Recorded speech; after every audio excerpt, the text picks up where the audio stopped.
여러분 안녕하십니까? 경제적 자유와 완전한 노후를 준비하는 채널 꿀사과TV입니다. 오늘은 노후 준비 프로젝트로 월 배당 100만원을 만들려면 얼마가 필요할까라는 주제로 얘기를 하겠습니다.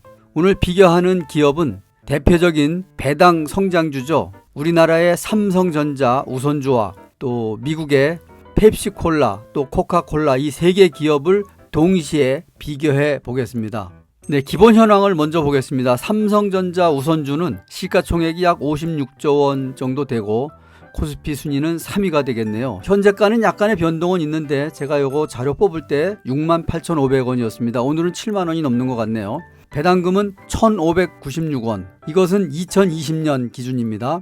배당률은 2.32%, 또 영업이익률이 15.52%고요. 연 1,200만원이죠. 월 100만원을 만들려면 현재 가격으로 68,500원인데 7,518주가 필요합니다. 그러면은 5억 1,400만원이 있으면은 매월 100만원씩 월급처럼 받을 수 있는 것이죠. 다음은 미국의 대표적인 배당 성장주죠. 펩시콜라를 보겠습니다. 시가총액은 우리 돈으로 223조 원이고요. 미국 시총순위는 40입니다. 현재 가격은 16만원입니다. 배당금은 연 4,500원으로 배당률이 2.78%가 되겠네요. 영업이익률은 삼성전자 우선주보단 조금 높습니다. 16.64%고요. 월 100만원을 받으려면 약 2,666주가 필요한데요. 이 돈은 약 4억 2,600만원 정도가 됩니다. 그리고 코카콜라는 시총이 250조 원이고요. 미국 시총 순위는 31입니다. 현재 가격은 58,000원, 배당금은 연 1,800원입니다. 배당률이 3.10%고요.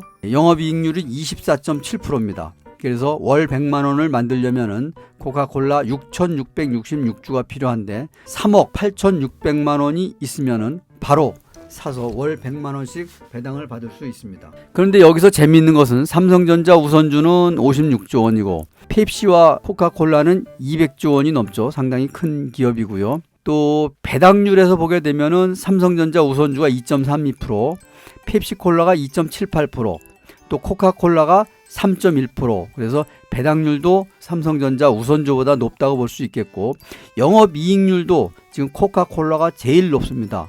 24%죠. 그러니까 물건을 팔아서 24%의 이문을 남길 수 있다는 것입니다. 삼성전자 우선주도 15%라면 상당히 높은 영업이익률을 보이고 있습니다. 이어서 기본 현황을 계속 보겠습니다.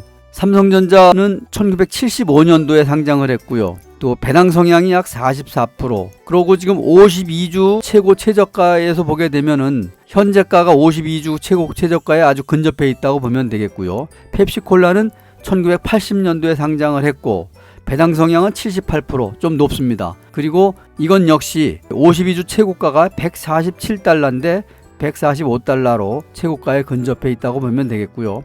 코카콜라는 1950년도에 상장을 했고 배당 성향이 84%로 조금 높습니다. 그리고 52주 최고가를 보게 되면 60달러인데 현재 52달러로 아직은 조금 상승할 상승 여력이 10% 이상 있다고 보면 되겠습니다. 그런데 보게 되면 코카콜라와 펩시콜라가 거의 80% 정도 되는 그런 배당 성향이기 때문에 그렇게 안정적이라고 볼 수는 없겠죠. 다만 이 두 기업은 대표적인 음료 먹거리 기업이다 보니까 최근에 그 코로나 위기로 인해서 많이 배당 성향이 늘어났다고 보면 되겠습니다. 그리고 삼성전자 우선주는 외국인 보유 비율이 82.36%로 상당히 높습니다. 그래서 외국인들이 많이 가지고 있다고 보면 되겠고요. 이 3개 기업 모두 분기 배당으로 3월, 6월, 9월, 12월 1년에 4번에 나눠서 배당을 주고 있습니다. 그러면은 세 개 기업의 10년 상승률을 보겠습니다. 2010년 1월 4일부터 현재까지가 되겠는데요. 세 개 기업 모두 배당 성장주이기도 하고 또 안정적인 기업이기도 합니다. 그런데 이 10년 상승률을 보니까 너무나 많은 차이가 있네요. 빨간 그래프가 삼성전자 우선주인데 581.29%입니다. 상당히 상승률이 높죠. 연 58% 정도가 되네요. 10년으로 보니까. 그리고 코카콜라가 94.51%로 이것도 연 9.4%, 연 9.4%도 그렇게 낮은 건 아니죠. 그리고 펩시콜라는 141.56%, 연 14.1% 정도가 됩니다. 그래서 배당률에서 문제가 아니라 이 상승률에서 보게 되면은 삼성전자 우선주가 단연 앞선다고 볼 수가 있겠습니다. 약 5배 내지 6배 정도 차이가 나네요. 다만 펩시콜라나 코카콜라는 상승률이 높진 않지만 꾸준하게 이렇게 플러스 상승이 이렇게 이어졌다고 보면 되겠고, 이 하락한 요 하락폭은 여기 뭐 삼성전자 우선주도 이렇게 하락을 했습니다만은 이것은 금년 3월 달에 코로나 위기가 겹치면서 급격히 하락했던 부분이 되겠네요. 이제 삼성전자 우선주를 보게 되면은 이게 지금 2년 2개월 정도 되는데요. 17년 11월입니다, 여기가. 그리고 지금 여기까지가 금년 1월인데요. 그러니까 약 2년 2개월 동안 계속 하락을 했었습니다. 하락을 해다가 원금 회복을 한 게 금년 1월입니다. 2년 2개월 동안 계속 우리 계좌가 거의 마이너스라고 보면 되겠죠. 물론 이런 데서 사가지고 이렇게 오른 경우도 있고, 여기서 사가지고 이렇게 올랐던 경우들도 있고, 이렇게 해서 상승하는 그런 계좌도 있습니다만은 2년 2개월 전에 샀다고 하면은 2년 2개월 동안 자기 계좌가 거의 마이너스로 계속 유지가 됐다, 이렇게 보면 되겠습니다. 그러니까 이 2년 2개월 동안은 아주 개미들이 가슴이 타들어가는 시간이었겠죠. 47,000원 하던 주식이 2달 만에 하락을 해서 여기 3만원까지 내려왔습니다. 2달 만에 약 35%가 빠졌습니다.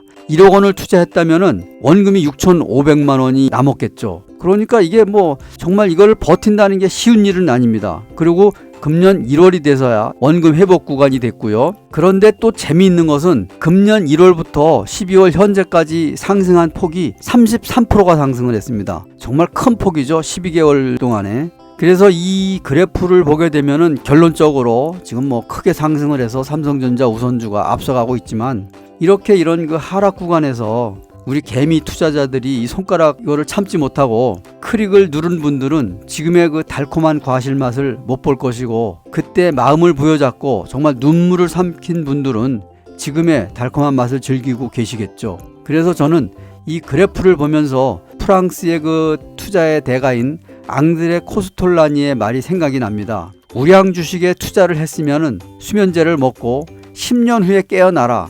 그러면 당신은 큰 부자가 되어 있을 것이다, 이런 얘기를 했거든요. 그래서 10년 전에 투자를 했다면은 이때 당시가 10년 전이 지금 이게 이제 수정 주가인데요. 수정 그래프고요. 10년 전에 1월 달에 가격이 약 10,000원 정도 했습니다. 그러니까 지금 뭐 이제 6만원, 7만원 이렇게 된 거죠. 그래서 수정 주가이기 때문에 이제 이렇게 된 거고요. 그래서 이 그래프를 보면서 결론적으로는 우량주를 샀으면은 참고 기다려라, 앙드레 코스톨라니의 그런 말이 생각납니다. 네, 제 채널이 경제적 자유와 완전한 노후 준비를 위한 채널인데요. 오늘 말씀드린 내용도 노후 준비를 위한 프로젝트죠. 그런데 30, 40대 직장인들이 하루아침에 일확천금을 그렇게 거둘 수는 없습니다. 그래서 제가 말씀드리는 것은 우선 거주하는 주택은 꼭 하나가 있어야 되겠죠. 그런데 가진 돈이 많지 않으면은 큰 금액으로 거주하는 주택을 지금 최근에 말하는 영끌처럼 할 수는 없죠. 그러다 보니까 매월 자신의 소득에서 주식에 꾸준히 투자를 해서 어느 정도 돈이 모이면은 그때 은행 대출도 받고, 또 직장에서 싸게 대출하는 것이 있다면은 그런 것을 함께 대출해서 우선 주택을 구입을 하고, 그 다음에는 이제 제대로 된 경제적 자유를 위해서 투자를 하면 되겠다, 이런 생각이 듭니다. 그래서 내가 거주하고 싶은 주택이나 아파트가 있다면은 꾸준히 주변에 부동산에 알아보고 해서 꾸준히 시세를 파악을 해놨다가 어느 시기가 온다면은, 또 내가 돈이 어느 정도 마련이 됐다면은 그때 확실하게 투자를 하는 그런 방법을 말씀을 드리겠습니다. 이제 오늘이 크리스마스 이브입니다. 이제 금년은 다 갔습니다. 2021년도에는 어떤 투자를 하는 게 좋을지, 또 어떻게 해야 성공적인 투자가 될지, 우리 계좌에 돈이 꾸준히 들어오는, 눈덩이 쌓이듯이 꾸준히 불어나는 그런 투자를 하는데 여러분과 함께 집중해 보고자 합니다. 네, 오늘은 인덱스 펀드의 창시자이고 벵가드 그룹의 창업자인 존 보글의 명언으로 마무리를 하겠습니다. 20%의 손실을 감당할 수 없는 사람이라면 당신은 주식을 사서는 안 된다.